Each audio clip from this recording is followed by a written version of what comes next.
வேலிப்பருத்தின்னு சொல்கிற உத்தாமணி அப்படின்ற ஒரு மூலிகை.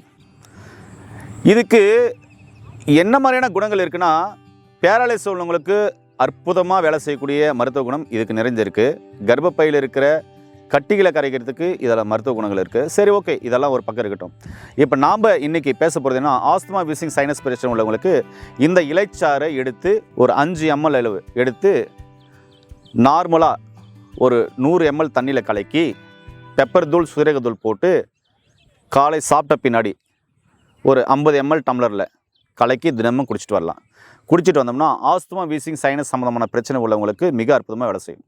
ஆனால் நம்முடைய முன்னோர்கள் என்ன செஞ்சாங்கன்னா, இந்த இலையை ஒரு 4-5 இலை எடுத்து ஒரு 4 மிளகு வலித்து அப்படியே கடிச்சு மென்று சாப்பிட சொல்லுவாங்க. இந்த இலையில் காய் ஒன்று இருக்கும், இப்படி இப்படி கோத்துட்டு இருக்கும், இப்படி கோத்துட்டு இருக்கும். இந்த காய் சாப்பிட்றதுக்கு மிக அற்புதமாக வேலை செய்யும். இந்த காயை சமைச்சு சாப்பிடுவாங்க நம்ம முன்னோர்கள். அதை இந்த இடத்துல உங்களுக்கு நான் ஞாபகப்படுத்துகிறேன். இந்த இலைச்சாறு ஆஸ்துமா, வீசிங், சைனஸ் சம்மந்தமான பிரச்சனை உள்ளவங்களுக்கு, நுரையீரல் சம்மந்தமான பிரச்சனை உள்ளவங்களுக்கு மிக அற்புதமாக வேலை செய்யணும்னு சொல்லலாம். அதே மாதிரி இந்த இலையை பறித்து மிளகு, பெருங்காயம் போட்டு நல்லா கொதிக்க வச்சு தினமும் காலை மாலை 50 ml குடிச்சிட்டு வந்தாக்க ஆரம்ப கால யானைக்கால் வியாதி உள்ளவங்களுக்கு மிக அற்புதமாக வேலை செய்யும். சொல்கிறது புரிஞ்சுங்களா? அப்போது ஆஸ்துமா, வீசிங், சைனஸ் பிரச்சனை உள்ளவங்களுக்கு இது ஒரு 5 ml சாறு எடுத்து எப்படி ஒரு 50 ml தண்ணியில் போட்டு கலக்கி கொடுக்கின்றதை சொல்லிட்டேன். இதையும் கடைப்பிடிச்சிட்டு வாங்க. அடுத்து மாதவிடாய் கோளாறு சம்மந்தமான பிரச்சனை உள்ள பெண்களுக்கு இந்த கஷாயம் மிக அற்புதமாக வேலை செய்யும். நிறைய பேருக்கு இந்த கை கால் வீக்கம் இருக்குல்ல, அவங்களுக்கு சுக்கு மிளகை போட்டு இதோடு போட்டு நல்லா காய்ச்சி அதுக்கப்புறம் கொலன்னு எடுத்து நல்லா 10 மாதிரி போட்டு வந்தோம்னாக்க அந்த கால் வீக்கம், மூட்டு வீக்கம், முட்டி வீக்கம், இந்த வீக்கங்களுக்கெல்லாம் மிக அற்புதமாக வேலை செய்யும். இந்த வேலிப்பருத்தில் இன்னும் நிறைய மருத்துவ குணம் இருக்குங்க. இந்த வேலிப்பருத்தி சாறை எடுத்து சுண்ணங்கள் தயாரிக்கிறதுக்கு, குருமருந்துகள் அரைக்கிறதுக்கு நம்முடைய முன்னோர்கள் சித்த மருத்துவத்தில் மிக அற்புதமாக பயன்படுத்தியிருக்காங்க. அதுக்கு தான் இதுக்கு பேர், இன்னொரு பேர் உத்தாமணின்னு ஒரு பேரே இருக்குது. ஆஸ்துமா, வீசிங், சைனஸ் சம்மந்தமான பிரச்சனை உள்ளவங்களுக்கு என்னென்ன மூலிகை எடுக்கலாம்?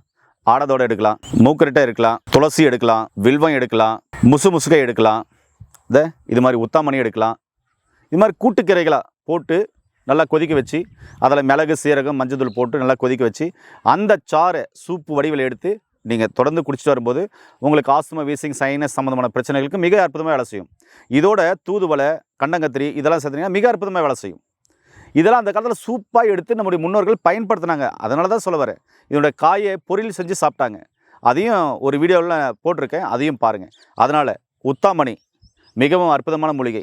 மருத்துவரின் ஆலோசனைப்படி, இல்லை சித்த மருத்துவரின் ஆலோசனைப்படி, இல்லை சித்த வைத்தியரின் ஆலோசனைப்படி நீங்கள் இது எடுக்கும்போது மிகவும் அற்புதமாக உடலில் எண்ணற்ற நோய்களை குணப்படுத்தும். அதனால் மருத்துவ ஆலோசனைப்படி எடுத்துகிட்டு நோய் நொடி இல்லாமல் ஆரோக்கியமாக வளருங்க. ஏன் இது ஆலோசனைப்படி எடுக்க சொல்கிறேன்னா, இது உத்தாமணி எது கண்டுபிடிக்கிறது தெரியல, ஒரே மாதிரி இலை இருக்குது அப்படின்னு சொல்லி பார்ப்பீங்க. இதே மாதிரி இலைகள் நிறையா இருக்கும், சரிங்களா? இதே மாதிரி இலைகள் நிறையா இருக்கிறதுனால ஏதோ ஒன்று எடுத்து நீங்கள் பறித்து சாப்பிடக்கூடாதுல, அதனால தான். ஆனால் இதில் இவ்வளோ மருத்துவ குணங்கள் இருக்குது.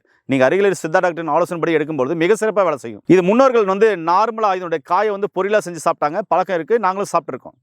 ஆனால் இன்றைக்கி இது மாதிரிலாம் நம்ம முன்னோர்கள் கடைப்பிடிச்ச அந்த உணவுகள் நம்ம மாறுறோம், சாப்பிட்றோம் அப்படின்னா அது நமக்கு பிடிக்க மாட்டேங்குது, மாற மாட்டேன்றோம். அதனால தான் இந்த பதிவு. தேவைப்படுறவங்க இந்த உத்தாமணியை பயன்படுத்த தெரிஞ்சவங்க நிச்சயமாக புரியும், கண்டிப்பாக பயன்படுத்தி நோய் நொடி இல்லாமல் ஆரோக்கியமாக இருங்க. ஒருவேளை புரியாதவங்களுக்கு மருத்துவ ஆலோசனைப்படி எடுத்துக்கோங்க. மீண்டும் இன்னொரு அருமையான பதிவு சந்திக்கலாம். நன்றி, வணக்கம்.